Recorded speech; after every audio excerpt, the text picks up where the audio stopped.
Olá pessoal, tudo bem? Tudo jóia? Aqui, maravilha! Mais uma vez, professor Joelson de Matemática e Educação Financeira, aqui para o nosso canal Nona Cuca Financeira, beleza?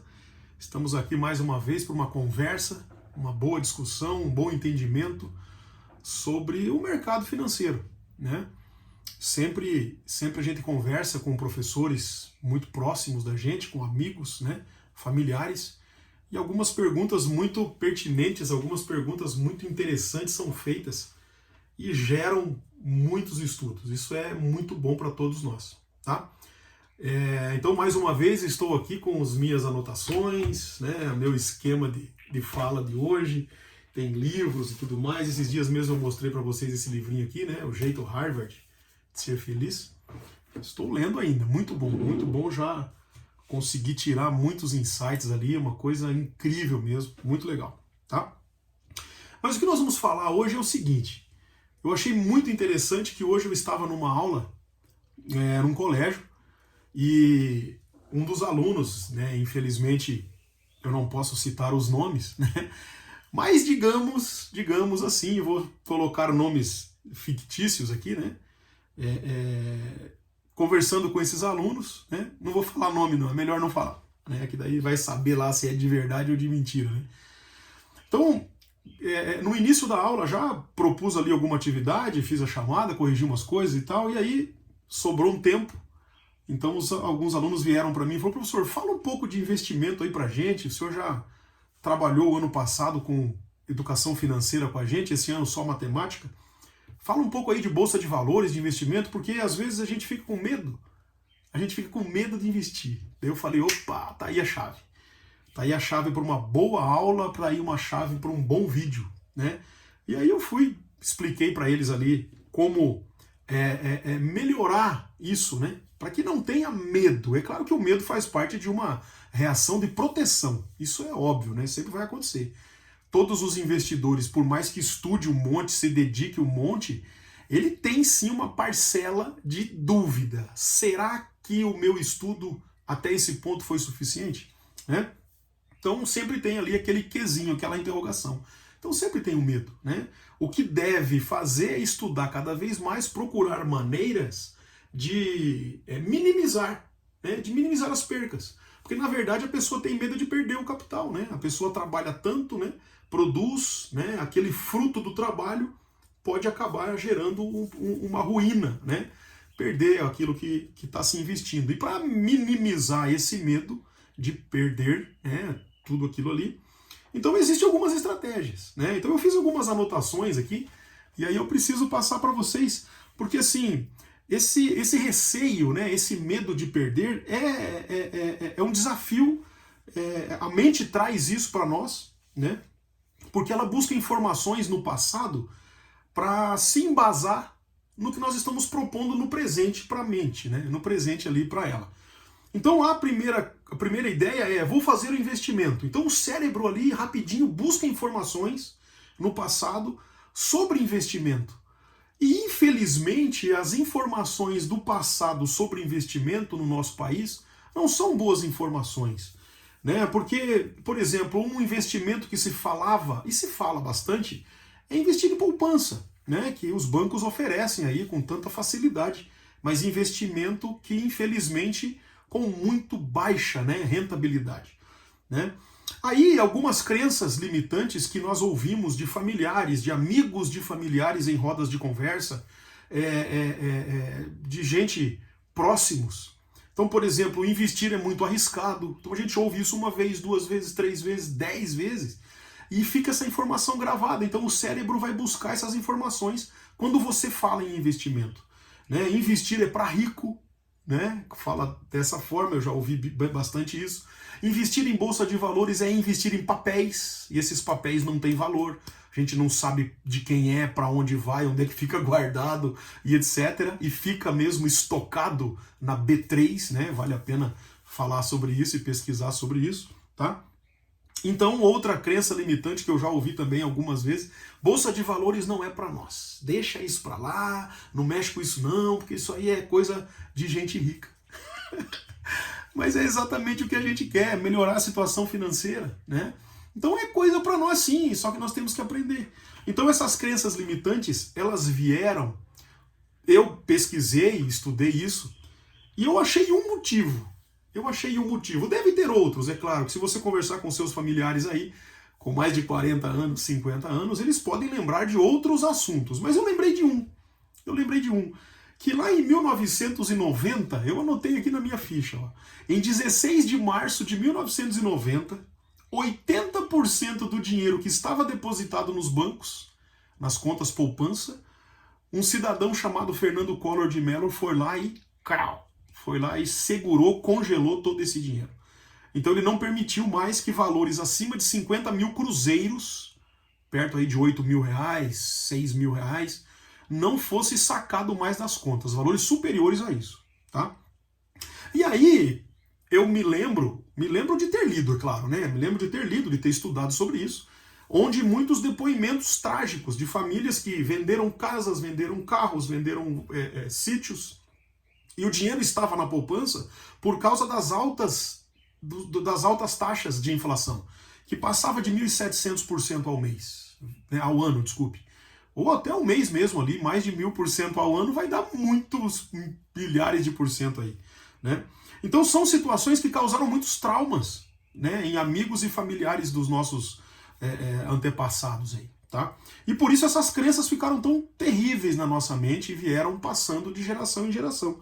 Mas daí, lá em 2001, olha só, lá em 2001, houve uma emenda constitucional, vou ler aqui qual é a emenda. A emenda constitucional número 32 de 2001, tá? No artigo 62, ficou assim o texto, olha só. É vedada a edição de medida provisória, quer dizer, não pode nem escrever uma medida provisória que vise a detenção ou sequestro de bens, de poupança popular ou de qualquer outro ativo financeiro. Então, o fato negativo esparramou pelo mundo inteiro. O presidente confiscou as contas dos brasileiros. O fato positivo, 10 anos depois, 11 anos depois, aqui em 2001, não foi divulgado.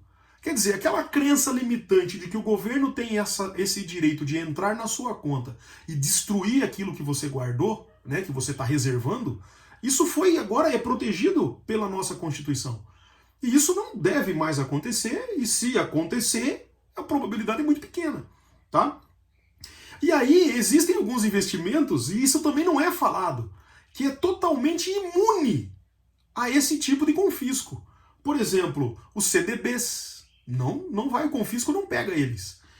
Os LCIs e o LCA, né, letra de crédito imobiliário ou letra de crédito agrícola, né, as ações, os fundos imobiliários, tesouro direto, que é do próprio governo, ele mesmo não pode fazer confisco desse tesouro direto, somente da poupança e alguns outros investimentos ali mais simples, que pagam bem pouco, né?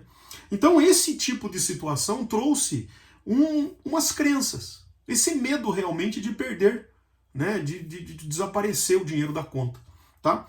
Então, nessa situação, qual foi o erro dessa situação? O erro foi que o dinheiro da população, por falta de conhecimento, né, agora estamos começando aí com algumas disciplinas falando sobre educação financeira nas escolas, isso é muito bom. Então, o problema era o pouco de dinheiro que a população tinha, que as pessoas tinham, eles colocavam em um único cesto, né? Então, todos os ovos estavam em um único cesto, que era a poupança, né? O único meio. Então, houve esse confisco na poupança. Então, aí houve essa situação, problema, né? Alguns me perguntam qual é a diferença entre caderneta de poupança ou poupança, conta poupança. Bom, na verdade a diferença é quase que nada, é praticamente a mesma coisa. Mas a caderneta de poupança vem dos antigos, que todo mês iam até o banco para anotar numa caderneta mesmo qual era o rendimento mensal, né? E hoje é a conta poupança, que ela é tanto uma conta corrente como também uma conta poupança, tá? Então, o fato de estar tudo concentrado, houve esse problema. Então causou estas crenças que destruíram né, esse poder de investimento, esse sangue nos olhos para querer rentabilizar. Né? O outro lado, veja, eu fiz um vídeo esses tempos atrás falando do 8 ou do 80. Então o 8 concentrou todos num único ponto, né, que é a poupança. O outro ponto é concentrar na pulverização. O que é pulverização? É pegar, por exemplo, R$1.000 e comprar ações de 1.000 empresas, que você não tem nem condições de ler um relatório para saber do que aquela empresa trabalha, com o que aquela empresa faz. Ou um fundo imobiliário que tem mais aí de 500 tipos de fundos imobiliários, e você pegar o dinheiro e pulverizar. Então, de um lado nós temos a concentração de todos os ovos no mesmo cesto, já usei bastante esse termo aí, né? Infelizmente acabei caindo nesse ponto, né? Deixei todo o meu investimento uma vez em uma empresa só e tive um grande prejuízo por isso. Então essa concentração trouxe aí o prejuízo nas poupanças. O outro lado, né, o 80, é pulverizar, é esparramar. E aí, por mais que uma empresa tenha uma excelente alta, você não aproveita porque é muito pouco aquilo que você tem investido nela. Ou se uma empresa tiver uma queda, você fica feliz porque ela caiu. E aí, como você tem pouco dinheiro nela, você perdeu pouco. Mas o ideal é a diversificação. Então existe a concentração, existe a pulverização e a diversificação. E essa diversificação, você tem que olhar para os setores da indústria, os setores da energia, são os setores que a Bolsa de Valores trabalha. Então são mais de 40 setores. Mas eu separei alguns setores que são os setores que mais se fala e que tem uma boa rentabilidade. Então, na hora de fazer o investimento, para que evite um pouco e minimize o medo do investir, a diversificação é o melhor caminho, é o melhor remédio. Tá? Então, por exemplo, um dos setores, bancos. Bancos, gente, é um dos setores mais incríveis para se fazer investimento. Banco do Brasil, Banco Santander e qualquer outro banco. Tá? É claro que você não vai colocar tudo em bancos. Não, diversificar. Então, ó, bancos, os bancos não falem. Um banco compra outro banco, ele adquire outro banco, passa a administração de um para outro. Então ele vai lá e compra. Quando está numa situação difícil, um banco adquire outro banco. Né? Então é isso que acontece entre os bancos. Outro setor, o setor de energia, né? De instalação das redes, né? E de fornecimento de energia para a população. Outro setor, saneamento básico. O setor de saneamento também é um setor incrível que o país inteiro precisa e vai precisar por muitos e muitos anos. Setor de tecnologia, tanto tecnologia móvel como tecnologia fixa, tecnologia. Tá? É um setor incrível que você pode escolher uma empresa, duas empresas para fazer investimento. Outro setor, setor financeiro, não só bancos, mas as empresas todas que trabalham com finanças, né? Também. O setor imobiliário, o setor educacional, o setor hospitalar. Então são mais de 40 setores. Eu separei aqui uns 5 ou 6. Então você escolhe 5 setores, 6 setores. Dentro desses setores você escolhe 2 empresas, 3 empresas no máximo de cada um. Então vai dar aí em torno de 10 a 15 empresas que você vai se dedicar em ler um relatório, buscar uma informação na internet, buscar uma informação direto no site da empresa, né? Isso vai fazer com que você tenha um pouco mais de segurança no seu investimento. Então digamos que você tem R$1.000 para começar o investimento, né? Você ainda não tem o seu reserva de emergência, né? A sua reserva de emergência. Então procure o Tesouro Direto. Abra lá a página, tesourodireto.com.br. Você vai ver que existe 3 tipos de tesouro direto, garantido pelo FGC, Fundo Garantidor de Crédito, né? E assim como todos os outros investimentos aqui são garantidos também por isso, tá? As ações não são e os fundos imobiliários também não são. Mas aí você diversificando, a chance de uma parcela dessa dar errada é pequena. E a chance de 3, 4, 2 dar muito certo é muito maior. Então vale muito a pena. Pensa lá comigo. Vem comigo na visão. Olha só. Você concentra, não funciona direito. Você fica muito arriscado. Ou você pulveriza, também não tem condições, porque você teria que ler milhares de relatórios por dia. Isso é impossível. Então você tem que diversificar. Não é 8 e não é 80. é o 44. Então você tem que diversificar. E essa diversificação, ela passa pelos setores da Bolsa de Valores. E aí você busca os setores, tá? Eu citei aqui 5, 6. Pega mais umas 2 empresas de cada setor, né? Dá uma dedicada nisso. E assim você tem maiores probabilidades de ter lucro nos seus investimentos. Tudo certo? Tudo bem? Então foi aí, ó, mais uma aula maravilhosa aí, falando um pouco do medo de investir, crenças limitantes. E, é claro, falando de novo do 8 do 80, né? Do meio, que é o 44, que eu citei aí num outro vídeo esses tempos atrás. Vale muito a pena voltar lá e dar uma assistida. Beleza? Dá um joinha aí, fale com seus familiares, né? Apresente para eles aí o canal Nona Cuca Financeira, tá?